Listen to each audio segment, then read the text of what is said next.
Good morning guys.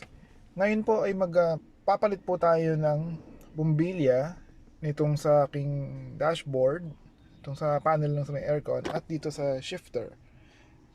Dati po napalitan ko na to ng LED, kaso yung nabili kong LED mukhang hindi magandang klase at medyo naglolo ko na siya. Actually itong isa kagabi bumigay na din. Meron din akong mapakita ng video sa inyo kung paano siya nagpapatay sindi. Ngayon, um, nakabili na po ako online nung pamalit natin at papakita ko rin po sa inyo yung difference, ang pagkakaiba nila. Sana lang ito ay mas okay o mas tumagal. Bali po, itong coaching po to ay isang 1998 Toyota Corolla. Ngayon, dito po sa ating dashboard or dito sa ating panel para sa aircon, meron pong dalawang LED dyan or dalawang bumbilya.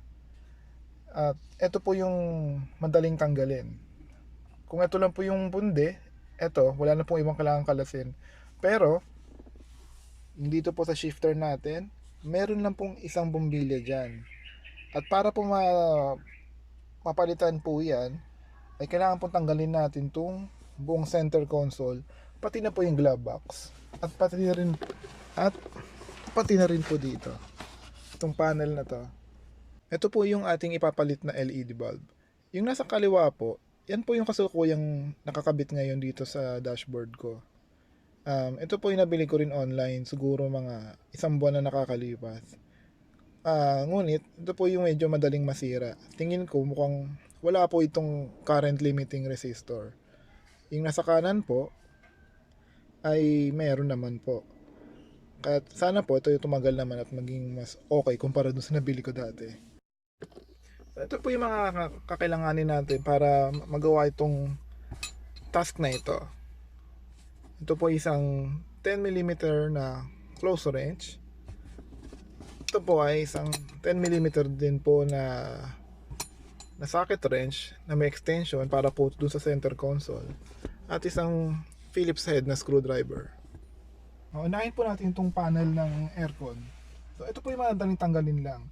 Itong mga knobs po ng aircon ay hinihila lang po ito palabas, tulad nito. So itabi lang po natin para hindi mawala. Konting ingat lang din, lalo na rito sa lever na to kasi maliit lang po ito.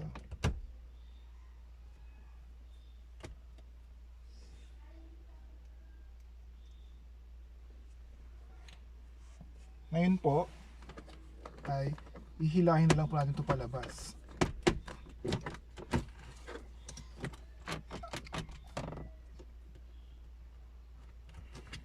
Medyo naiipit lang po ito sa bandang itaas po dito, pero ay konting tiyaga lang.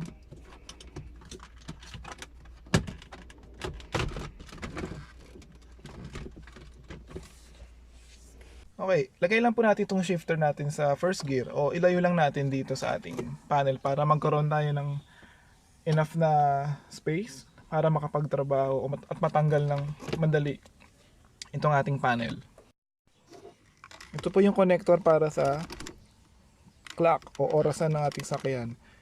Ito po ay hinihila lang palabas. Meron lang po itong clip na kailangan pindutin. Yan. At may hila na po natin siya palabas. Ito naman po yung ating cigarette lighter. Ito po yung kanyang connector na nagbibigay ng 12 volts na supply para dito. Ito po ay hinihila lang din.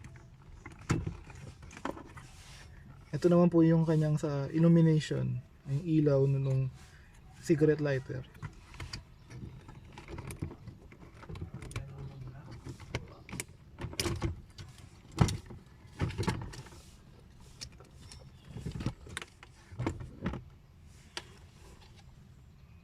Ito po yung bombilya na nagpapailaw dun sa bilog o yung sa paligid nating cigarette lighter. Kung mapapansin nyo po, T5 din ang kanyang sukat at papalitan din po natin to.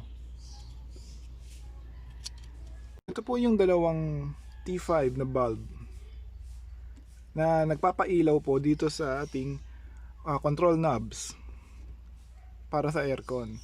Ang hilahin lang po natin palabas. Yan.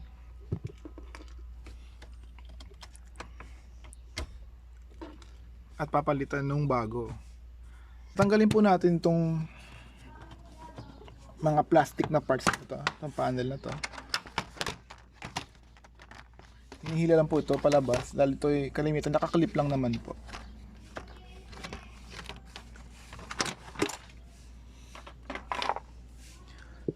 Ito rin. So kailangan po siyang tanggalin para ma-access natin o matanggal po natin itong isang 10mm na bolt na ito. So itong ating pong glove box ay may isang 10mm na bolt at mga Phillips head na screw. Isa, dalawa, tatlo. Bali, 4 po.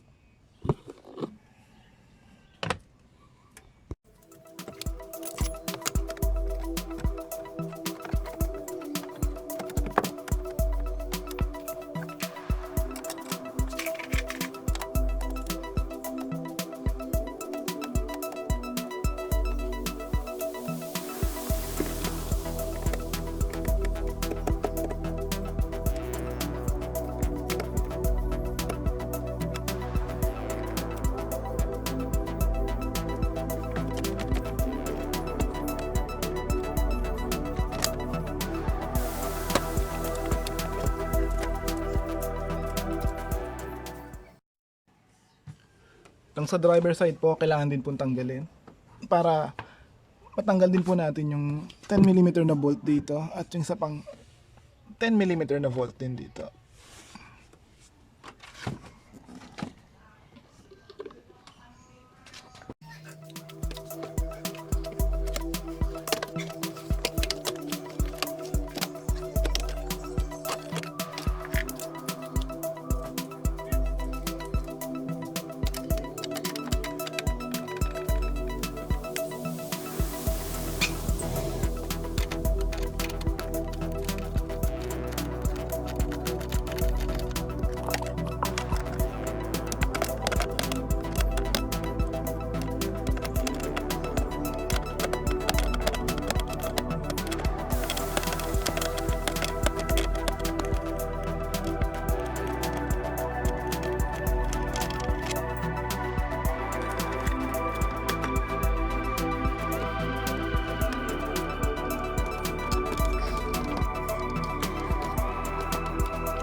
Ito po yung huli para matanggal po yung ating center console. Meron pong dalawang 10mm na bolt dito sa ating center console.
Okay, lahat po ng hirap na yon ay para lang po dito sa isang T5 na LED na po ito.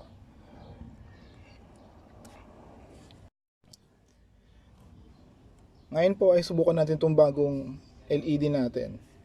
Ngayon, ang pagsaksak po nito ay meron po itong polarity. Kasi hindi po ito incandescent lamp na kahit anong direksyon ay okay lang. Ito po ay dapat masunod kung nasaan ang positive at yung negative. Ngayon po, madali lang naman po siya. Kabit lang po natin at buksan po natin yung park light.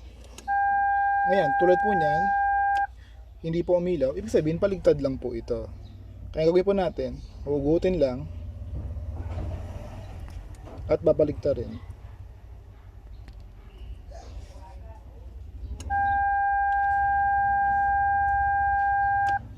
Ayan po. So kita po natin na umiilaw na. At pwede natin po siyang ibalik dito sa butas para sa illumination ng gear shifter. Ayan.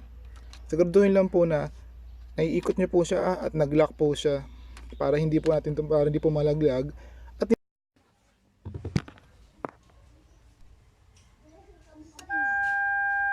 so ito po yung para sa ating cigarette lighter, yung illumination niya. Ito po yung ilaw para sa ashtray. So papalitan din po natin.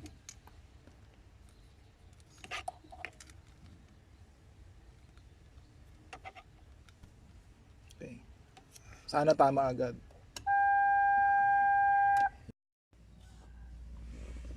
Ito naman po yung para sa aircon. Control knobs ng aircon natin.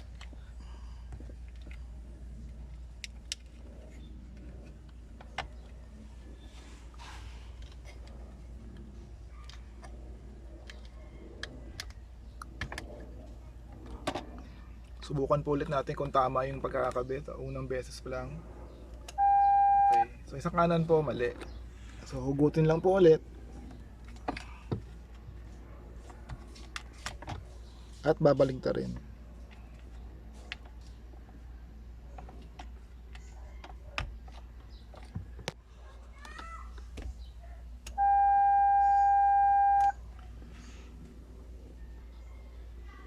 Okay, so bali kompleto na po. May ilaw na po yun sa ating aircon control. Yung sa ashtray, yung sa 12 volts po natin na socket, at yung sa shifter po. Okay, ngayon po, i-reassemble na po ulit natin yung ating dashboard, yung panel para sa aircon, at ating yung center console.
Okay, so guys, ito po yung resulta ng ating LED. Medyo hindi po siya ganun kaputi sa inaasahan ko.